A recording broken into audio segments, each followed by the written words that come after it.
Friends, welcome to my YouTube channel. അപ്പോൾ ഇന്ന് ബെബക്കുട്ടീൻ്റെ birthday ആണ് കേട്ടോ. അപ്പോൾ അതിൻ്റെ ചെറിയൊരു വ്ളോഗാണ് കാണിക്കുന്നത്. അപ്പോൾ ഇതാ ബെബക്കുട്ടി ഇവിടെ റെഡി ആയിട്ടുണ്ട്. അപ്പോൾ കുളിച്ച് വിളക്കൊക്കെ കത്തിച്ച് പ്രാർത്ഥിക്കുകയാണ്. അപ്പോൾ അവരുടെ സ്കൂളിൽ കളർ ഡ്രസ്സ് ഇടാനോ ചോക്ലേറ്റ്സ് കൊണ്ടുപോകാനോ ഒന്നും പറ്റില്ല. അപ്പോൾ ആദ്യമായിട്ടാണ് അവൾ സ്കൂളിൽ പോകാൻ തുടങ്ങിയതിന് ശേഷം അവളെ ബർത്ത്ഡേക്ക് ഇങ്ങനെ കളർ ഡ്രസ്സൊന്നും ഇല്ലാണ്ട് യൂണിഫോമിൽ പോകുന്നത്. അതിൻ്റെ നല്ല വിഷമത്തോട് കൂടിയിട്ടാണ് പോകുന്നത് അവൾ. അപ്പോൾ അവൾ ഓട്ടോ വന്നു. അപ്പോൾ ബെബക്കുട്ടി അവളുടെ സ്കൂളിലേക്ക് പോവാണ്.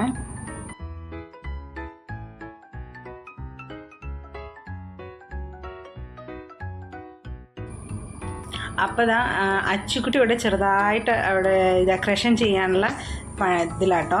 എന്താണ് ബെബനോട് ഞങ്ങൾ കേക്ക് മാത്രമേ കട്ടാക്കുന്നുള്ളൂ. കാരണം ഞങ്ങൾ അവിടെ ഹൊന്നാവർത്തുള്ള സമയത്ത് അവളെ ഫ്രണ്ട്സും അച്ചുവിൻ്റെ ഫ്രണ്ട്സും ഒക്കെ വരുമായിരുന്നു. അപ്പോൾ നല്ല അടിപൊളിയായിട്ട് തന്നെ ചെയ്യുമായിരുന്നു. അപ്പോൾ ഇപ്രാവശ്യം ഇവിടെ ആരും ഇല്ലല്ലോ, അതുകൊണ്ട് ഞങ്ങൾ കേക്ക് മാത്രമേ കട്ടാക്കുന്നുള്ളൂ, ഇങ്ങനെ ഡെക്കറേഷനൊന്നും ചെയ്യുന്നില്ല എന്ന് പറഞ്ഞതാണ്. അപ്പോൾ ബെബോ വരുമ്പോൾ ഞങ്ങൾ ചെറിയ സർപ്രൈസ് കൊടുക്കാമെന്ന് വിചാരിച്ചിട്ടാണ് അവളോട് പറയാണ്ട് ചെയ്യണം. അപ്പോൾ അച്ചുകുട്ടിയാണ് എല്ലാം ചെയ്യുന്നത്. എനിക്ക് അടുക്കളയിൽ പണിയുള്ള കാരണം ഞാനൊന്നും ഹെൽപ്പ് ചെയ്യാൻ വന്നില്ല. അതാ എൻ്റെ ചിക്കൻ കറി ഇവിടെ റെഡിയായി. വൈകുന്നേരം ഗീ റൈസും ഗ്രീൻ ചിക്കനും പിന്നെ ചിക്കൻ പെപ്പറും പിന്നെ കബാബും ആണ് ഉണ്ടാക്കുന്നത്. അപ്പോൾ കബാബും ഗീ റൈസും ഞാൻ വൈകുന്നേരം തന്നെ ഉണ്ടാക്കാമെന്ന് വെച്ചു. കറി രണ്ടോ ഉച്ചയ്ക്ക് ആക്കി വെച്ചാൽ പിന്നെ അത്രയും പണി തീരുമല്ലോ, വൈകുന്നേരം വെക്കൊന്ന് ഫ്രീ ആവാമല്ലോ എന്ന് വിചാരിച്ചിട്ടാണ്. അപ്പോൾ അത് അച്ചുക്കുട്ടിയുടെ കാര്യമായ പണിയിലാണ്, എന്തൊക്കെയോ ഒടുക്കലും ഒട്ടിക്കലും ഒക്കെയാണ്. അവളെ കൊണ്ട് പറ്റണ പോലെ അവൾ ചെയ്യുന്നുണ്ട് കേട്ടോ. അതിനിടയ്ക്ക് അവൾക്ക് വേണ്ട സാധനങ്ങളൊന്നും അനു വാങ്ങിക്കൊടുത്തില്ല. അനു അവളും കൂടിയാണ് ഇന്നലെ സാധനം മേടിക്കാൻ വേണ്ടിയിട്ട് പോയത്. ഇത് ഗിഫ്റ്റ് എന്താ പറയുക, ഇതെല്ലാം ചെയ്യുന്ന സാധനങ്ങളൊക്കെ മേടിക്കാൻ പോയത്. പക്ഷേ അവൾ അതിനത്ര പൈസയാവും, ഇതിലിത്ര പൈസയാവും എന്നിട്ട് ഒന്നും കൊടുത്തില്ല. അതിൻ്റെ ദേഷ്യത്തിലാണ്. ബലൂണൊക്കെ കറക്റ്റായിട്ട് എണ്ണീട്ടേ മേടിച്ചെടുത്തിട്ടുള്ളൂ അവൾ.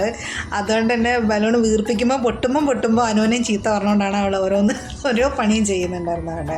അതിൻ്റെ നടുവിൽ തന്നെ അവനൊന്ന് ഹെൽപ്പിന് വിളിച്ചത്, അത് ഒട്ടിക്കാൻ വേണ്ടിയിട്ട്, അത് സെറ്റാക്കി കൊടുക്കാൻ വേണ്ടിയിട്ട്. അങ്ങനെ ജസ്റ്റ് അച്ചുകുട്ടി ഓരോന്ന് ചെയ്യുന്നുണ്ട്. നല്ല അത് ശരിക്കും റെക്കോർഡ് ചെയ്യണമായിരുന്നു, അതായിരുന്നു അടിപൊളി. അത്ര ചീത്ത പറഞ്ഞുകൊണ്ടാണ് അച്ചുകുട്ടി ഓരോന്നും പണി ചെയ്യുന്നത് കേട്ടോ.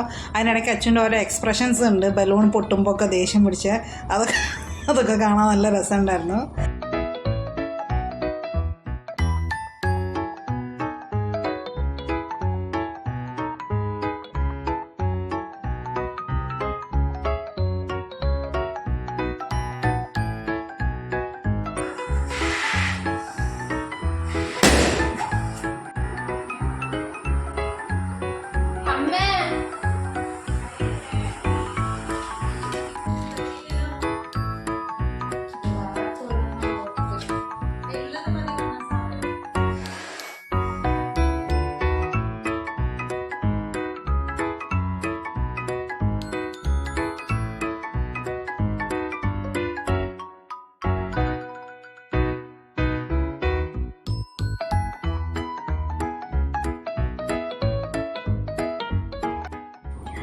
അപ്പോൾ അതവിടെ ബെല്ലടിച്ചിട്ടുണ്ട്. ബെബോ വന്നു. ഞങ്ങൾ ബെബോ വരുന്നതിൻ്റെ മുന്നേ തന്നെ തീർക്കാമെന്ന് വിചാരിച്ചതാണ്, പക്ഷേ കംപ്ലീറ്റ് ആയില്ല അപ്പോഴത്തേക്കും.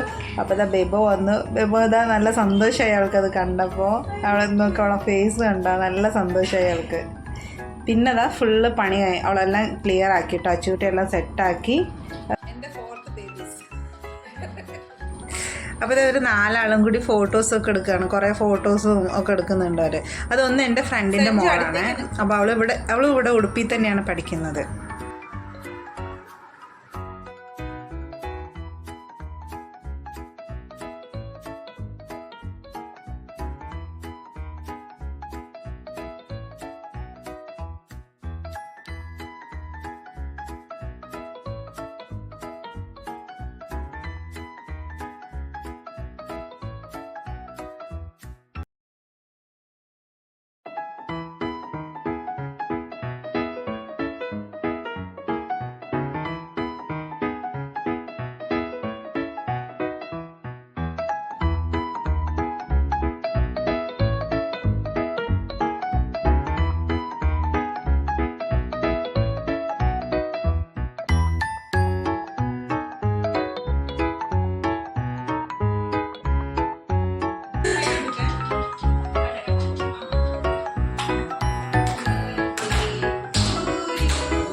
അപ്പോൾ ഇത്രയൊക്കെ ഉള്ളൂ കേട്ടോ ഇന്നത്തെ വീഡിയോ.